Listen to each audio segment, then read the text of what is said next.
আপনারা জানেন যে আমাদের একটি ট্রাইব্যুনাল আছে, একটি তদন্ত সংস্থা আছে, যাতে মাত্র 17 জন ইনভেস্টিগেশন অফিসার আছেন। আমরা আমাদের প্রসিকিউশন এজেন্সিতে 10 জন প্রসিকিউটর আছেন, আরো হয়তো 2-1 বা 2-4 জন যুক্ত হবেন এর সাথে। আমাদের প্রধান ফোকাস হচ্ছে গুম এবং মানবতা বিরোধী অপরাধ, গণহত্যা যে অপরাধ বাংলাদেশের মাটিতে হয়েছে, সেই অপরাধের যারা মাস্টার মাইন্ড এবং যারা একদম সর্বোচ্চ জায়গায় বসেছিলেন, বসে থেকে এই অপরাধগুলো সংঘটিত করেছেন, আমাদের প্রায়োরিটি হচ্ছে তাদের বিচার করা। এবং সেই ক্ষেত্রে আমরা হাজার হাজার মানুষের বিচার করতে পারবো না এবং আমরা সেই লক্ষ্যে অগ্রসর হচ্ছি না। আপনাদেরকে আমরা যেটা বলতে চাই, 56,000 বর্গমাইলের সর্বত্র এই ক্রাইমস এগেইনস্ট হিউম্যানিটি সংঘটিত হয়েছে। এর সাথে আওয়ামী লীগ, যুবলীগ রাজনৈতিকভাবে সম্পৃক্ত ছিল। এর সাথে গোটা বাহিনীগুলোর অধিকাংশ অফিসারকে সংযুক্ত করা হয়েছিল।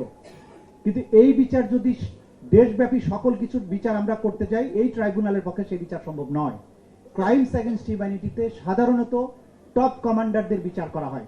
আমরা সেই কারণে এই গণহত্যার যিনি প্রধান নিউক্লিয়াস ছিলেন শেখ হাসিনা সহ তার যে নিচের দিকের কয়েকজন ছিলেন, তাদের বিচারকে প্রায়োরিটাইজ করছি এবং আমরা দ্রুততম সময়ের মধ্যে তাদের বিচারটা শেষ করতে চাই, করতে সক্ষম বলে আমরা মনে করি।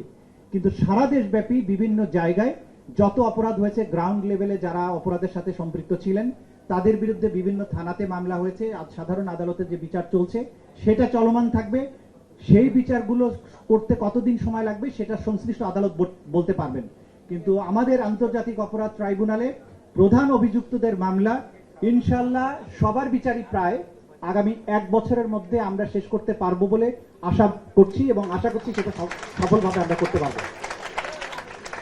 আমি 2 দিন আগে মাননীয় প্রধান উপদেষ্টার সাথে কথা বলেছি। তিনি আমাকে যেটা বলেছেন তাতে আমার সাহসটা বেড়ে গেছে। তিনি বলেছেন যে আমাদের অনেক প্রায়োরিটি আছে এই সরকারে, কিন্তু সবচাইতে বড় প্রায়োরিটি হচ্ছে যারা দেশটাকে খুন এবং গুমের স্বর্গরাজ্যে পরিণত করেছিল, যারা ছাত্র জনতার রক্তে এই বাংলাদেশের মাটি রঞ্জিত করেছে, তাদের বিচারটা আমাদের 1 নম্বর প্রায়োরিটি। কাজে এই জায়গায় ব্যর্থ হওয়ার কোনো সুযোগ নাই। আমরা সবার বিচার করতে পারবো না, কিন্তু টপ স্কোরারদের বিচার ইনশাল্লাহ বাংলাদেশের মাটিতে আন্তর্জাতিক স্ট্যান্ডার্ড মেনটেন করে নিখুঁত এবং নিরপেক্ষভাবে ট্রান্সপারেন্ট ওয়েতে আপনাদের বুঝিয়ে দেব যে কতটা স্বচ্ছভাবে বিচার করা যায় এবং যারা সম্পৃক্ত ছিলেন তাদের অপরাধটা কি।